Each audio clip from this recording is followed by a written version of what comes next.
A continuación, si existen preguntas o comentarios para cualquiera de nuestros ponentes, son bienvenidos. Buenas tardes, gracias por la información vertida, es muy interesante. Para el doctor Arce, quería comentarle al respecto en algunas universidades públicas, hay algunos programas que han incluido a personas adultas, personas mayores, para que a su nivel y a su ritmo pues puedan terminar estudios universitarios, ya que por algunas consideraciones en el ámbito laboral no podían concluirlos y bueno, se les da esta oportunidad. Sin embargo, como que he visto que ya no se le ha dado tanto impulso, ¿usted por un lado considera que se pueda seguir impulsando pues este tipo de estrategias para una prevención? Y para el doctor Rojas quería preguntarle si dentro de las personas hispanas se consideró que utilizan los servicios de salud por las actividades laborales que realiza, por el historial laboral que están realizando en la Unión Americana, es una de las razones por las cuales las personas hispanas utilizan más los servicios de salud, o hay otros factores que se han estudiado. Gracias. Ok, muchas gracias por la pregunta y sí, estoy totalmente de acuerdo. Siento que ocupamos más investigaciones todavía bien para entender si como intervención más o menos si podemos dar oportunidades de educación. Por ejemplo, sé que ha habido estudios sobre como que a gente que es analfabeta, enseñarles que aprendan a leer en la edad media o tercera tiene beneficios a la salud. Creo que definitivamente sería bien seguir haciendo eso. Creo que deberíamos de tener más trabajo sobre entender, pues a todo el mundo le caería igual de bien, a qué nivel, a qué edad, si hay señales de enfermedad ya o no. Pero sí, yo estoy de acuerdo que se debería si se puede, hay que pues sí fomentar más educación y no importa la edad. Respondo respecto a la pregunta de la participación de los hispanos en el sistema de salud. Pues es una pregunta interesante. Los datos que tenemos indican que los que participan en Medicaid tienen que ser o residentes o ciudadanos, porque esos son parte de las condiciones de la elegibilidad para Medicaid, y entonces lo que creemos es que eso subestima más bien la participación y la utilización de los hispanos, porque toda la población hispana que está en condición migratoria irregular no participa dentro de Medicaid, y entonces tienen que acceder a servicios de salud con 100% gastos de bolsillo o acceder a los servicios de salud de otra manera. Entonces, en ese sentido, las disparidades para los hispanos en los conjuntos de datos que tenemos subestiman o sobreestiman la utilización porque los que están irregulares no están captados en los datos. Fuera de eso, la participación por medio del empleo no encontramos diferencias importantes entre los hispanos y los no hispanos si controlamos por estas otras características de condición migratoria y de participación en Medicaid, y bueno, que también está correlacionado con el quintil de ingreso. Y esto es interesante porque, bueno, sabemos el resultado empírico que le llamamos la paradoja de la salud hispana, y es que los hispanos en Estados Unidos utilizan menos los servicios de salud, pero reportan mejor salud que los no hispanos. Y bueno, hay una discusión importante respecto a por qué se da esto, pero también elucida algunas de las diferencias de la utilización de los hispanos que no necesariamente se ven reflejadas en los datos que tenemos respecto a Medicaid y Medicare. To Dr. Lily Kamalian, in your results, you mentioned that Spanish indigenous bilinguals in rural contexts shows worse cognitive performance, which could you reflect social, cultural, and educational factors. Could you elaborate on which specific social, cultural dimensions you consider most influential? Yeah, that's a wonderful question. Thanks for asking it. Similar to the results that Dr. Arce showed, education is a big one, and I think that's why we looked at the effect of illiteracy. And that's across the board when we look at the relationship of cognition and education. Education is always positively associated. And my understanding is that, you know, education, access to education, occupational opportunities among these communities is lower, they're at a disadvantage.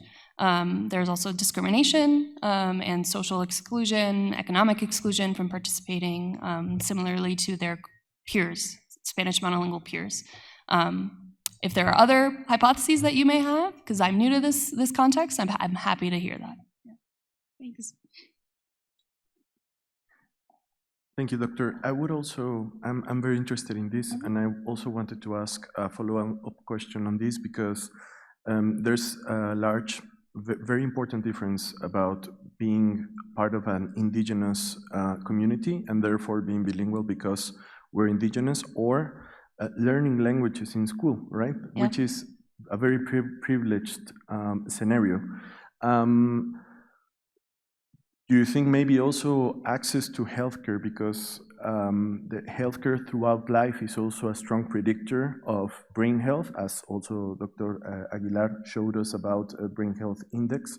Do you think that maybe this access to healthcare could influence the fact that people have a lower cognitive scores in older ages? Yeah, I think that is in line with the, as you mentioned, the privilege that comes along with what language you learn as a second language, and in what context. And access to healthcare it's a barrier for the most disadvantaged across, in communities across the globe, just like we're talking about Medicare access in the U.S. I also think that perhaps if we were able to compare the Spanish indigenous bilingual adults to perhaps the Spanish or the indigenous monolingual adults, perhaps our results would show something different.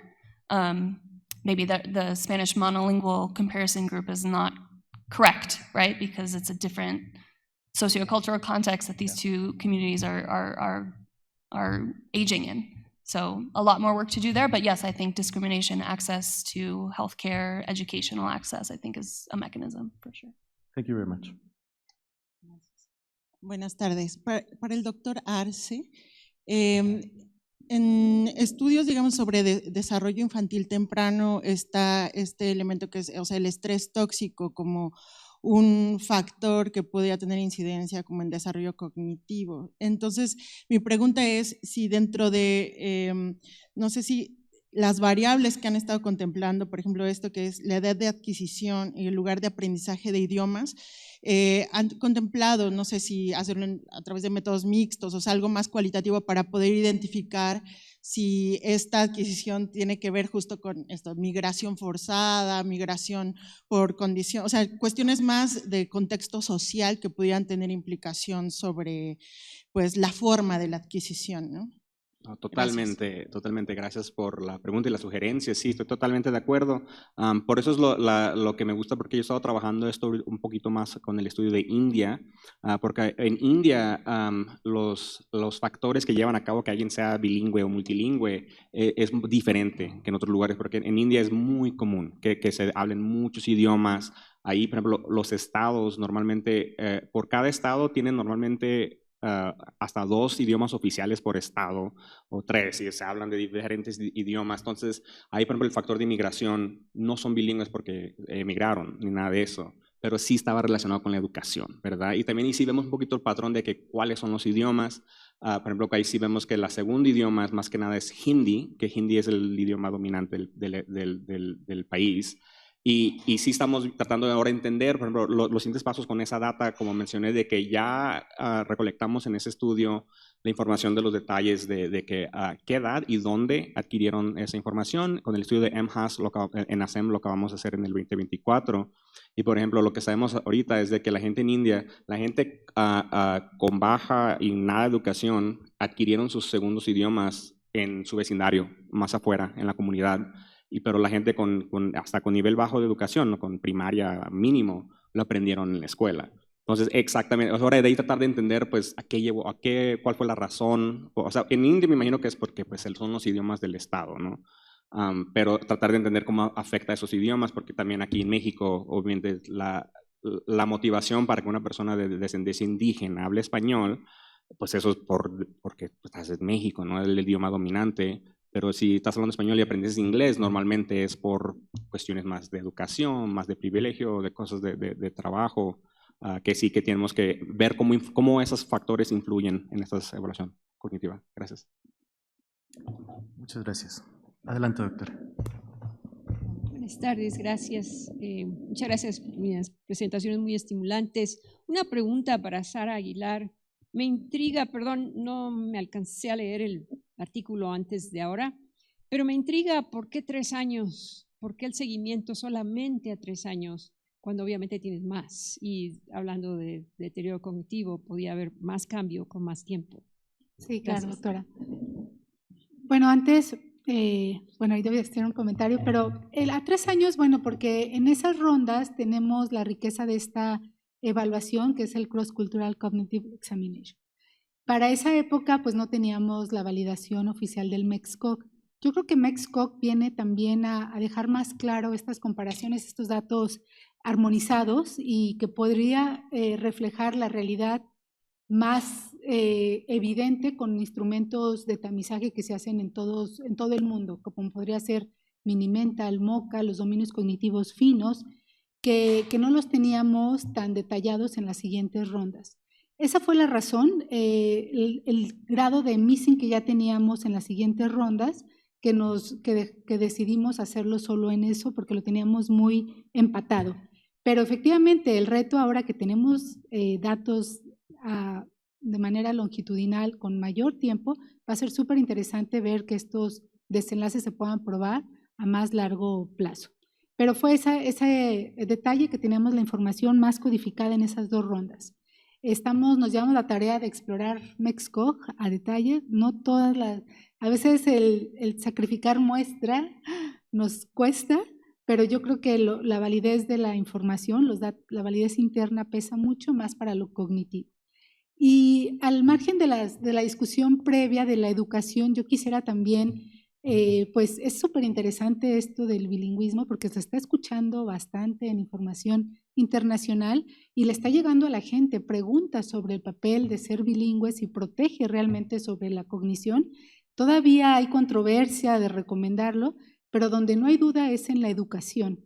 Y lo que también hemos demostrado es que la gente más educada se acerca más a tiempo a una evaluación cognitiva formal y también sesga porque es la gente más educada donde las incidencias y prevalencias de deterioro cognitivo de cualquier tipo están siendo mayores.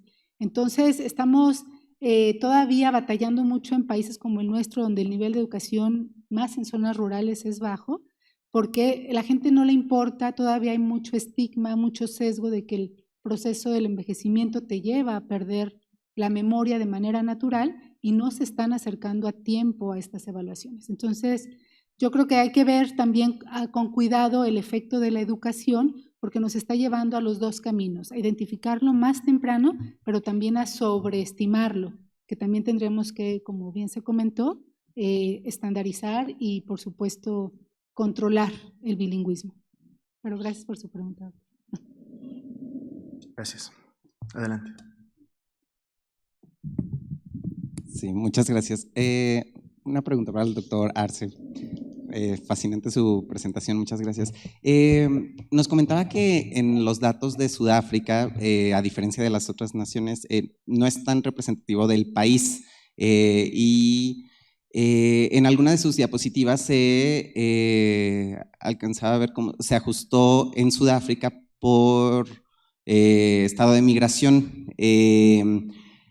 Entonces, uno pensaría que como sucede en México también, que la proporción de personas bilingües pudiera ser mayor en ciudades muy cosmopolitas como Cape Town o Johannesburgo y ninguna fue como representativa. ¿Hay alguna razón por la que se elige Agincourt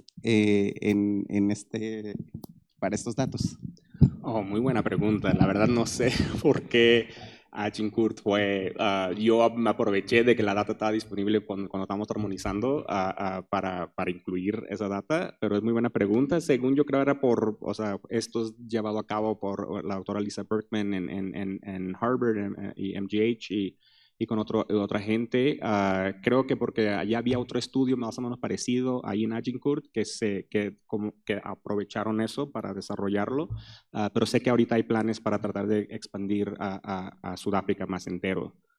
Y sí, por ejemplo, por eso en esos análisis incluimos la variable de migración ahí, porque ahí en ese contexto migración sí es un factor a través de cómo agentes son bilingües, porque sabíamos que, yo no me acuerdo bien cuál es el país, pero son los países que son un poquito más al norte, Sudáfrica, ha habido muchos inmigrantes que han entrado a ese y hablan, el idioma principal de esa área es Shanghan, pero hablan otros idiomas. Entonces ahí incluimos esa variable, porque ya ves como migración no es tan relevante pues, en México y en India.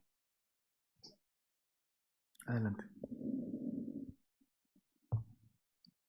Buenas tardes. La pregunta va para la doctora Aguilar Navarro. Tuve la oportunidad de leer este trabajo de investigación ya hace tiempo que se le ha publicado. Bueno, no tiene tanto, pero es un año, ¿no? Tuve la oportunidad de ver esta cuestión sobre cómo evaluaron lo de la inactividad física. Corríjame si estoy mal, pero mencionan que hicieron la pregunta si se ven involucrados en los últimos 2 años en una actividad vigorosa, ¿no? O fuerte.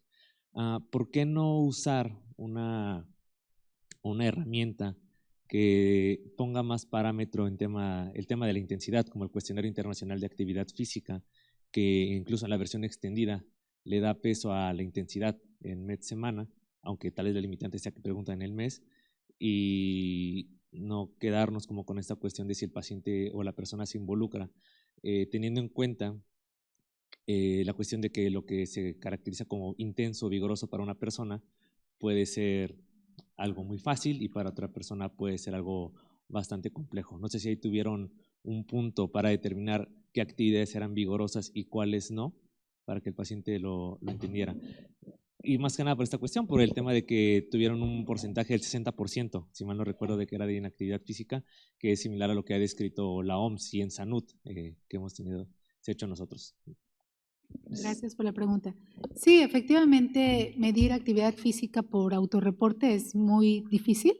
Se han hecho algunos intentos, como en el mismo constructo de fragilidad, a través de otros instrumentos como el PASE, que es más largo y que permite pues, caracterizar mejor la intensidad del ejercicio. Lo que también buscamos en estos índices es que sean prácticos, que se puedan traspolar a la clínica, que se puedan traspolar a un tamizaje sencillo. Lo ideal hubiera sido pues, validarlos antes y ver si realmente calificaban para moderado o vigoroso. Todo esto lo hemos llevado a un aprendizaje, por eso en una perspectiva a futuro, y cuando ya se está hablando ahora bastante sobre capacidad intrínseca y donde también se mide la vitalidad a través de la nutrición y de la actividad física, creemos que modelando de mejor manera estas variables podríamos tener más claro lo que sucede. Yo creo que estos primeros resultados permiten seguir puliendo. Sabemos que el índice todavía le falta la parte social, sabemos que el índice todavía le falta la parte predictora de la capacidad intrínseca, pero yo creo que nos permiten dejar claro al público pues, de primer nivel o de acceso universal que valorar estos componentes pueden impactar principalmente en la salud cerebral. Pero sí, definitivamente los sesgos de contar con una encuesta y no medirlo de forma objetiva siempre van a estar presentes. Pero muchas gracias. Muchas gracias. Pues agradecemos las ponencias de nuestras invitadas, nuestros invitados. Les pido un aplauso, por favor.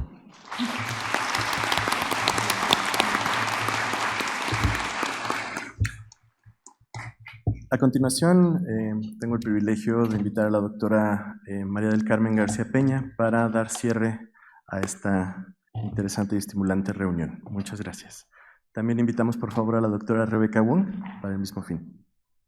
Bueno, pues hemos llegado al cierre de 3 días intensos de intercambio académico. Espero que haya resultado para todos ustedes tan motivador como lo fue para mí. Le doy ahorita la palabra a la doctora Wong para su mensaje de cierre. Muchas gracias, Carmen. Nada más para pues, despedirnos hasta la próxima y darle las gracias al Instituto Nacional de Geriatría, no solamente a la doctora García Peña, sino a todo el equipo que nos ha apoyado desde cuando se empieza a hablar de que vamos a organizar otra vez el evento y como les dije al principio, estamos en un momento difícil en todo el mundo para contar con recursos, para contar con apoyo, para hacer este tipo de eventos, pues hay necesidad de tener recursos. Entonces se hicieron muchas alteraciones para poder realizarlo.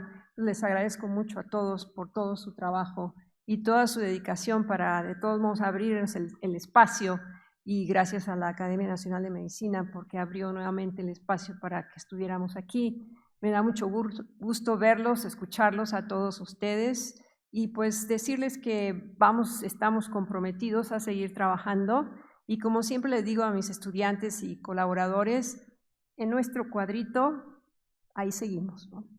Mientras nos dejen, mientras podamos, hagamos lo mejor que podamos en pulir nuestro cuadrito. Y les digo también, pulan sus herramientas, síganse capacitando. Cuando salgamos de esto, nos vamos a necesitar, todos nos vamos a necesitar. Entonces vamos a seguir trabajando. Muchas gracias, Carmen, nuevamente, por todo.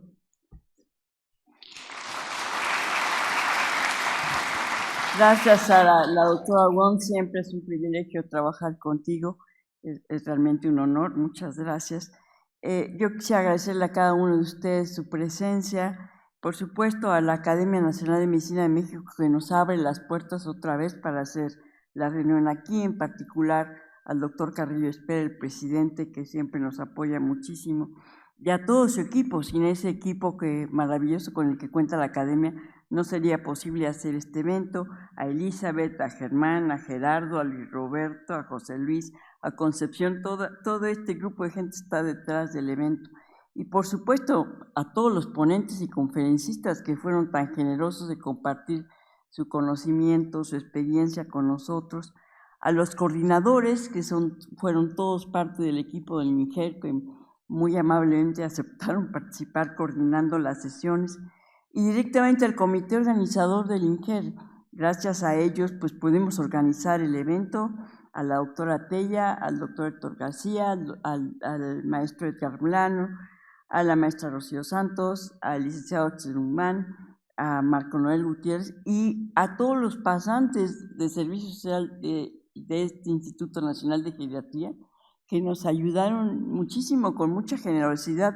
Yo les pido un aplauso para ellos. Pónganse de pie.